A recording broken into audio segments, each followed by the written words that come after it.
मेहरबान है और इस बात से हमको कोई दिक्कत नहीं है।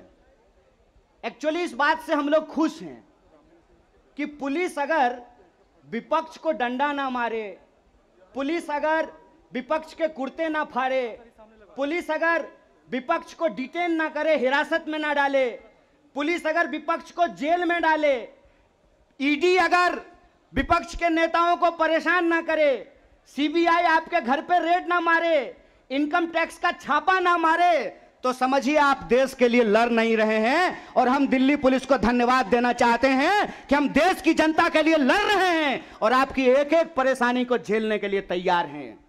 लेकिन एक बात हम दिल्ली पुलिस के सिपाहियों को जरूर कहना चाहते हैं।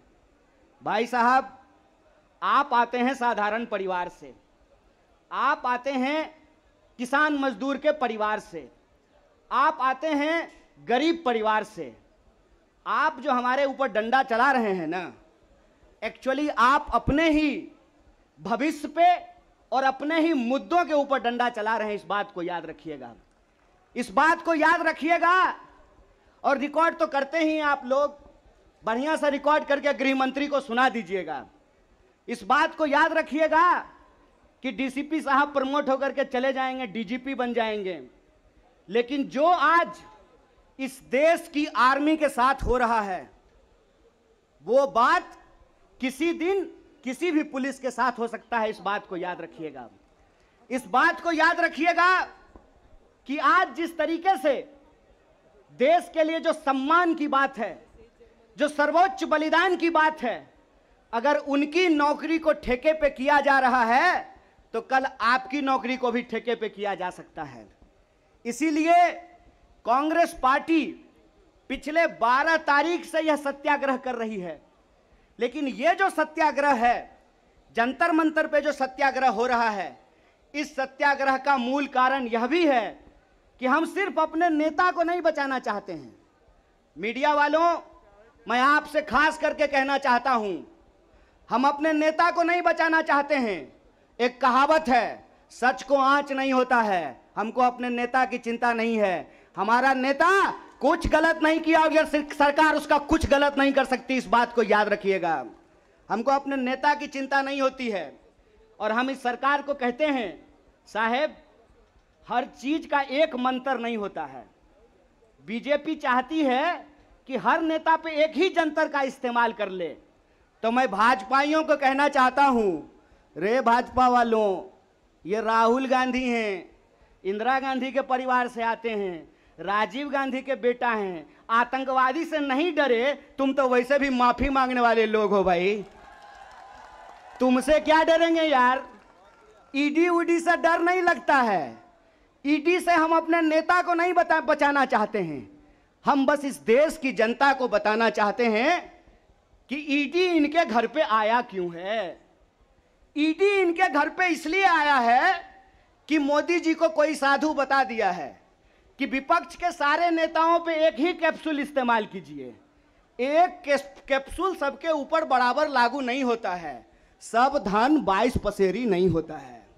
इनको लगता है कि एक बार ईडी भेज देंगे तो कांग्रेस पार्टी डर जाएगी, कांग्रेस के कार्यकर्ता डर जाएंगे और चुप होकर के बैठ जाएंगे कि देखो देखो इसके नेता के ऊपर ईडी आ गया है तो कार्यकर्ता को कौन पूछता है। कांग्रेस पार्टी के अंदर इस बात का जज्बा है कि अगर हम देश को अंग्रेजों से आजाद करा सकते हैं तो इस देश को हम अंग्रेजों के चापलूसों से भी मुक्त कराएंगे। इस बात को याद रखिएगा, इस बात को याद रखिएगा कि आपने देश के साथ जो खिलवाड़ किया है उस खिलवाड़ के खिलाफ हैं हम। उस खिलवाड़ के खिलाफ क्यों हैं हम कि आपने इस देश को सपना दिखा करके, आपने इस देश के लोगों को उम्मीद जगा करके उनके साथ धोखा किया है।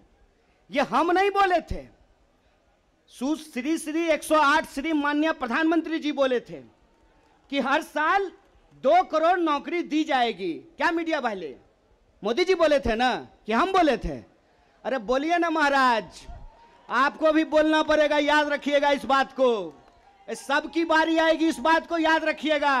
अरे हमारे लिए क्या है, जब तक जेल में चना रहेगा, आना जाना लगा रहेगा, हमको कोई दिक्कत नहीं है। लेकिन बारी सबकी आएगी, इस बात को याद रखिएगा। कहे थे ना मोदी जी कि हर साल 2 करोड़ रोजगार देंगे, बोले थे कि नहीं बोले थे?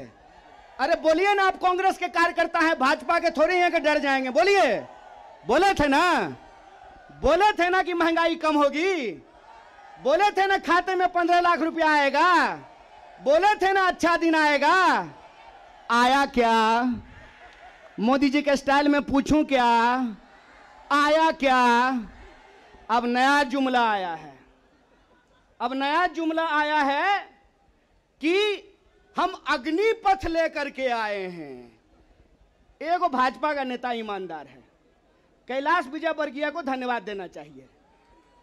कम से कम उसने इस देश के नौजवानों की शंका दूर कर दी। उन्होंने बता दिया भाजपा की नई योजना है तैयार, भाजपा ऑफिस में सभी नौजवान बनेंगे चौकीदार। यही योजना है ना।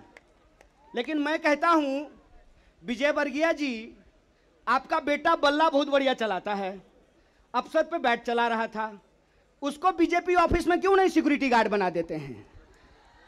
मंत्री का बेटा बनेगा सेक्रेटरी, मंत्री का बेटा बनेगा बीसीसीआई का सेक्रेटरी, और किसान मजदूर का बेटा बनेगा भाजपा ऑफिस में सिक्योरिटी गार्ड। हाय रे हिपोक्रेसी, इसी को हिपोक्रेसी कहते हैं ना। और बेईमानी किसको कहते हैं? देश की जनता को लगा कि जब मोदी जी बोल रहे हैं तो सच ही बोलेंगे। मोदी जी की हर बात को मान लिया देश के लोगों ने। मोदी जी ने कहा दीपक जलाओ तो देश ने दीपक जलाया, मोदी जी ने कहा बत्ती बुझाओ तो देश ने बत्ती बुझाया, मोदी जी ने कहा थाली बजाओ तो देश ने थाली बजाया। सब कुछ किया इस देश ने, लेकिन देश अब तक इंतजार कर रहा है कि मोदी जी जो हमको कहे थे उसमें से एक भी चीज पूरा नहीं किए हैं।